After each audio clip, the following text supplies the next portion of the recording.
It was the largest single-state immigration raid in U.S. history. Hundreds rounded up in Mississippi this month. In one city, a priest says that he's lost half of his congregation. Nick Valencia has the story.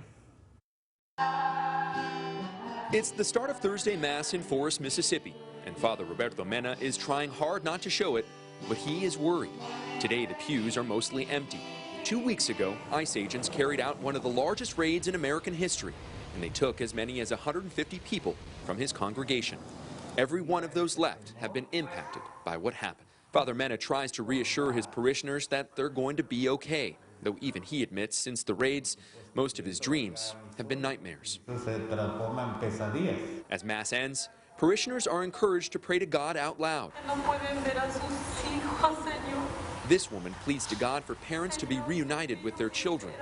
It's a desperate prayer, but for many, faith is all that's left. Gaspar Gomez Pablo says he needs help with an attorney. Along with his wife, the 33-year-old was detained in the recent raids at Cook Foods. While he was released with an ankle monitor, his wife is still being held. Though they've lived in the U.S. for more than 10 years, both of their futures, he says, are uncertain. He tells me his children are sad, that they don't eat much, and ask about their mom. They want to know when she'll be back. For his 10-year-old, the pain of being without his mom is just too much. Do you know where your mom is? You're sad?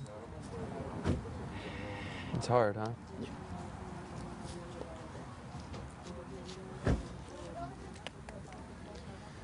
I'm sorry.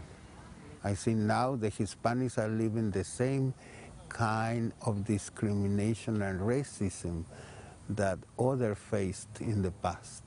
Father Mena tells me no one in the community seemed to be prepared for the possibility of a raid or the chance that their family might be split up. For me, separating families is the work of the evil one among us. This is something I don't understand, why they want to divide families. And they are families that they are contributing to this country. All of them, they pay taxes and they are connected to this culture. It's a hard thing for many here to understand, but especially the children. If you could tell your mom something, what would you tell her? I miss her.